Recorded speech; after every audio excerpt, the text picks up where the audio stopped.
सारपास नाम पहले भी सुना था। बर्फ, टेंट्स और स्माइलिंग ट्रैकर्स। लेकिन सबमिट वाले दिन जो महसूस हो रहा था वो किसी फोटो में बयां कर पाना मुश्किल था। सांस फूल रही थी, स्नो में रास्ते ढक चुके थे, बॉडी पूरी कांप रही थी और गाइड गाइड बस बोल रहे थे कुछ देर और, थोड़ी देर और चल लो। और मैं वहाँ खड़ा खुद से पूछ रहा था, मैं यहाँ क्यों आया? और उस सवाल का जवाब यहाँ से मिलता है। ये कहानी शुरू होती है कसौल से, वादियों और नदियों के किनारे से। नए लोग मिलते हैं, नए चेहरे और मन में कई सारे सवाल। ठंडी ठंडी हवाएं चल रही और सबकी एनर्जी एकदम फुल। जंगल स्टार्ट हो गए। ट्रेल एकदम रॉ था, हर तरफ हरियाली है और मिट्टी की खुशबू। स्टार्टिंग इजी लगी, पर जैसे जैसे चलते चले गए, नीचे तेज बहती नदी और ऊपर सिर्फ घने जंगल। ग्रहण पहुंचते ही बारिश स्टार्ट हो जाती है। ग्रहण एक ऐसा गांव जो नो नेटवर्क एरिया है। वहाँ पे मोबाइल नेटवर्क्स आज भी नहीं पहुँचते हैं। लकड़ी के घर, बारिश की स्मेल और एक सुकून जैसा फील। आज के ट्रेल का काफी पोर्शन फॉरेस्ट में कवर है। कल का ट्रेल थोड़ा और एक्सपोज्ड और ऊंचाई वाला होगा।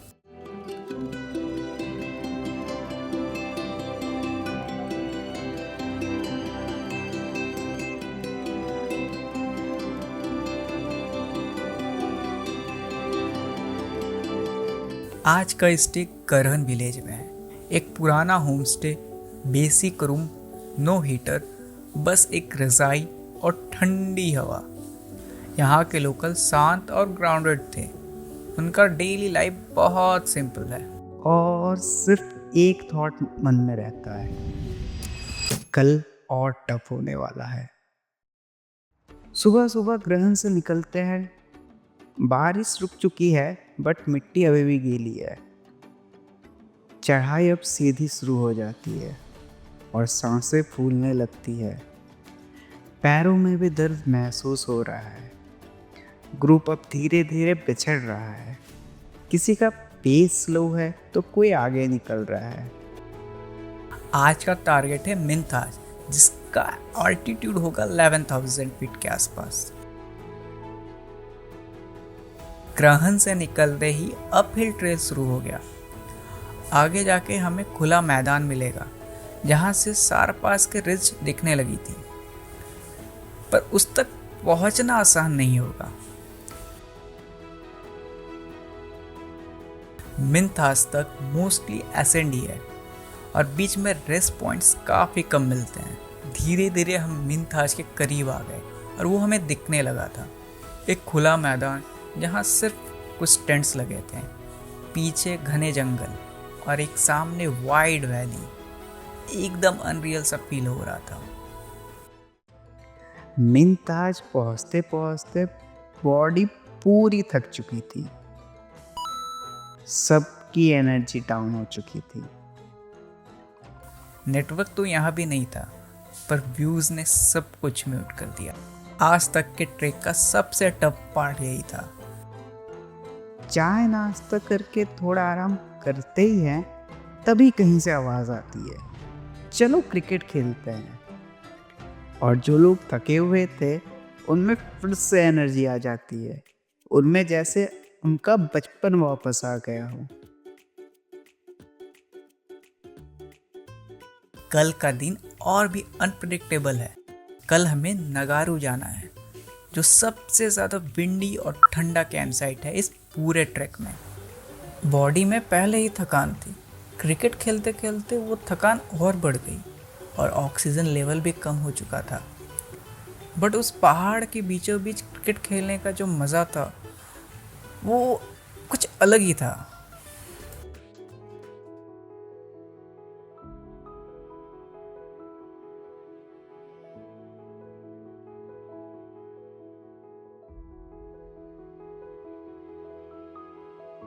धीरे धीरे रात होती जा रही थी और हवाएं तेज होती जा रही थी, पर अंदर एक सेटिस्फैक्शन था कि मैं यहाँ तक आया बिना किसी बैकअप के, सिर्फ नेचर और खुद पे भरोसा करके। पर कहानी तो अभी शुरू हुई है। सबके दिमाग में एक एक्साइटमेंट होती है, कल से हमें स्नो देखने को मिलेगी। तीसरा दिन, और रास्ते में स्नो दिखाई देने लगे थे। ऑल्टीट्यूड कंटिन्यूसली बढ़ रहा है, हर किसी के चेहरे पे उसका असर भी दिख रहा है। रास्ते अब थोड़े स्लिपरी होने लगे हैं, धीरे धीरे सबके कदम भी स्लो होने लगे हैं। ट्रेल ने तुरंत अपहिल लेना शुरू कर दिया। आज का डेस्टिनेशन है नगारू कैंप साइट, 12,500 फीट में।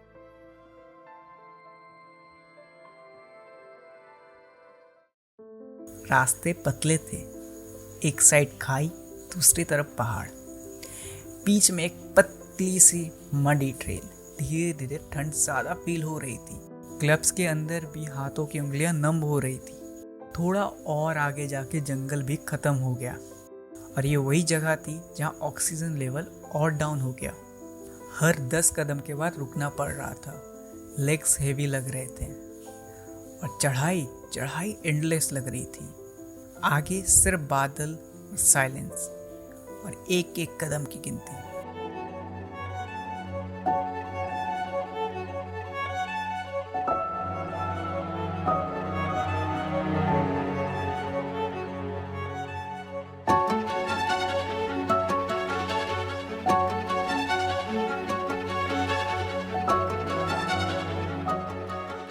नगारू पहुंचते ही हमारा स्वागत होता है स्नोफॉल से।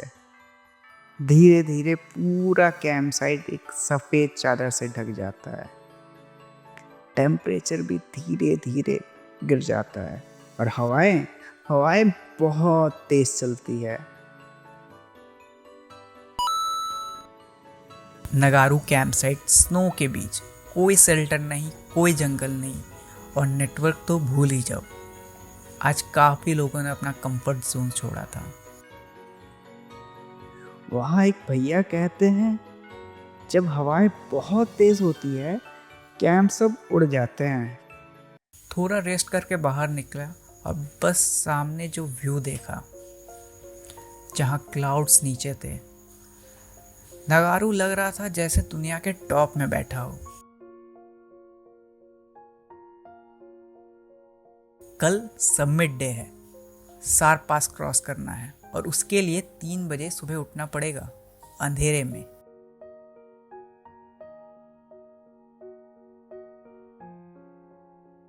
किसी ने सही कहा है, जितना ज्यादा तुम पहाड़ के ऊपर चढ़ोगे उतनी ज्यादा तुम्हें खामोशी मिलेगी।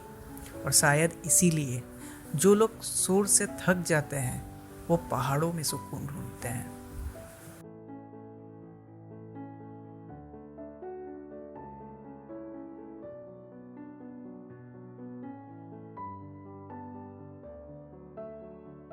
हम अपने स्लीपिंग बैग में सोने चले जाते हैं। नींद तो आती नहीं क्योंकि पूरा बॉडी ठंड से कांप रहा होता है। हर 15 मिनट में आँख खुल रही थी और मैं बैठे बैठे बस ये सोच रहा था, लाइफ भी पहाड़ों जैसी ही है। जहाँ सबसे ज़्यादा खतरा है वहीं सबसे ज़्यादा खूबसूरती भी है। ट्रैकिंग सिर्फ एक जर्नी नहीं होती, ये तुम्हारे पेशेंस को टेस्ट करती है, तुम्हारे फियर को तोड़ती है। रात के 2 बजे मॉर्निंग कॉल आ जाता है। नींद तो किसी को नहीं आई होती, हाथ पैर सुन पड़े होते हैं, चारों तरफ बस अंधेरा ही अंधेरा और सिर्फ एक आवाज़ आती है, चलो चलना शुरू करते हैं। तो करीब 3-3:30 बजे हमारी चढ़ाई शुरू होती है। माथे पे हेडलैम्प और चारों तरफ अंधेरा, आंखों के सामने बस एक वाइट स्लोप। स्नो में कदम रखना मुश्किल हो रहा है, एक गलत कदम और सीधा नीचे। किसी के ग्लव फ्रीज हो चुके हैं, कई लोगों के शूज के अंदर तक बर्फ जा चुकी है। एक टर्निंग पे पहुंचते और स्काई सडनली ब्लू होने लगा और उस ऑल्टीट्यूड पे सुबह के जो लाइट अलग ही महसूस हो रहा है।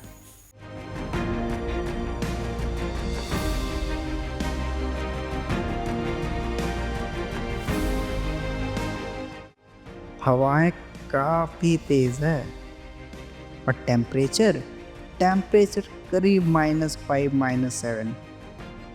ठंड हद से ज़्यादा महसूस हो रही है, लेकिन कोई रुक नहीं रहा। हर कोई अपने जोन में बस चले जा रहा है। एक बर्फ से भरा मैदान, एकदम सीधा, और उसके पास सफेदी का समुंदर जिसका कोई किनारा नहीं था।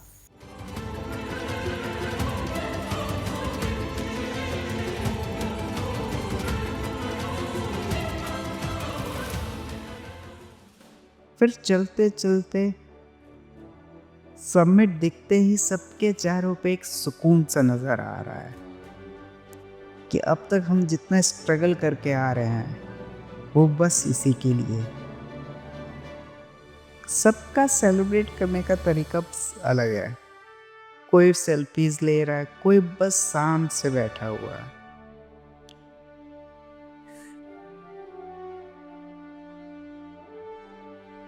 सब अपने आप से लड़के यहाँ आए हैं।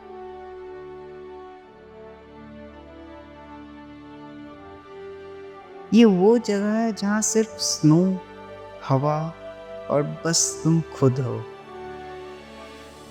उसके बाद गाइड ने बोला चलो डिसेंट स्टार्ट करना है स्नो स्लाइड के साथ। और फिर हुआ वो जिसका हर कोई इंतजार करता है, सिटिंग स्लाइड डाउन फ्रॉम सार पास। 5-6 स्लाइड्स थे, फुल स्पीड, स्नो में फिसलते हुए नीचे तक जाना। एकदम बचपन जैसा थ्रिल था, बिना सोचे, बस ट्रस्ट और मोमेंटम पे।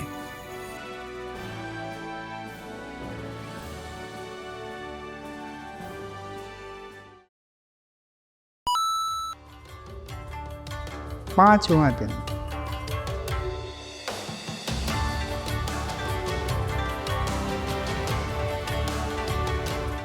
अब बस डाउनहिल है। कदम फास्ट हो गए हैं, लेकिन बॉडी में बस ये थकान नजर आ रही है।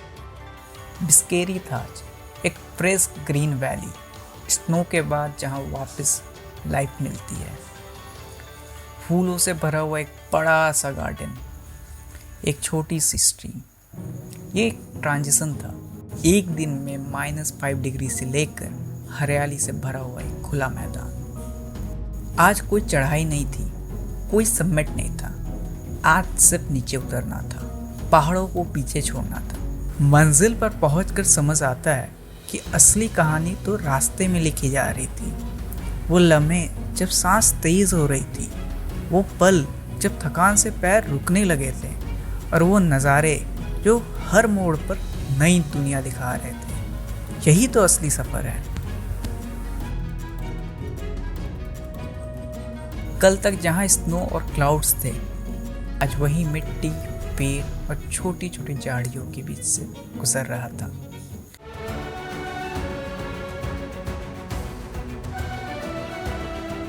दिल थोड़ा सा हेवी सा हो रहा था। इस ट्रैक ने मुझे एक आंसर दिया कि मैं अपने कंफर्ट जोन से बाहर जा सकता हूँ। मैं ठंड, थकान और अकेलापन झेल सकता हूँ और वापस भी आ सकता हूँ। शहरों की भीड़ से निकलकर जब आप पहाड़ों की गोद में बैठते हो, तब समझ आता है जिंदगी इतनी कॉम्प्लेक्स नहीं थी, हमने ही इसे मुश्किल बना दिया। ब्रेकफास्ट के बाद ट्रैक शुरू हो गया। ग्रीन वैली के बीच एक ट्रेल जैसा मुझे धीरे धीरे वापस ज़मीन पे ला रहा था। आज का हमारा एंड पॉइंट होगा बरसैनी गाँव। रास्ते काफ़ी कीचड़ भरे हैं, फिसलन है काफ़ी, उतरने में काफ़ी तकलीफ होगी।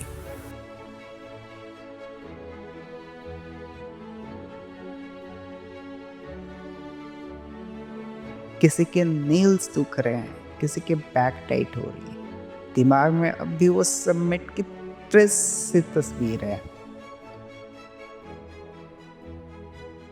5 दिन, नए लोग, एक अलग दुनिया। पर अंदर एक छोटा हिस्सा रह गया है जो सिर्फ उन पहाड़ों के साथ कनेक्टेड है। वापस लौटते वक्त सब अपने साथ यादों का एक पिटारा ले जा रहे हैं। खास बात यह है, इसने गिव अप नहीं किया। हर किसी ने लड़कर समिट तक का सफर पूरा किया और अब उनके पास एक ऐसी मेमोरी है जो सिर्फ फोटोज में नहीं, उनके अंदर जिंदा रहेगी लाइफ टाइम तक।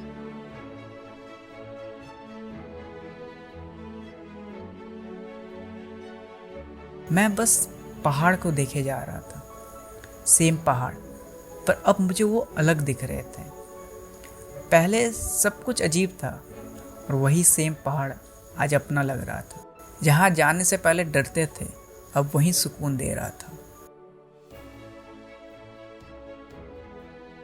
मैं वापस तो आ गया, पर जो वर्जन गया था वो वापस नहीं आया। बाहर से कुछ नहीं बदला, पर अंदर से सब कुछ बदल गया। रास्ते काफ़ी ज़्यादा चैलेंजिंग है, बहुत गीला और बहुत फिसलन भरा है। जूते तो एकदम धंस जा रहे हैं। अगर आप में पेशेंस नहीं है ना, आप इस रास्ते में चल नहीं पाओगे, मतलब आप फिसलते चले जाओगे।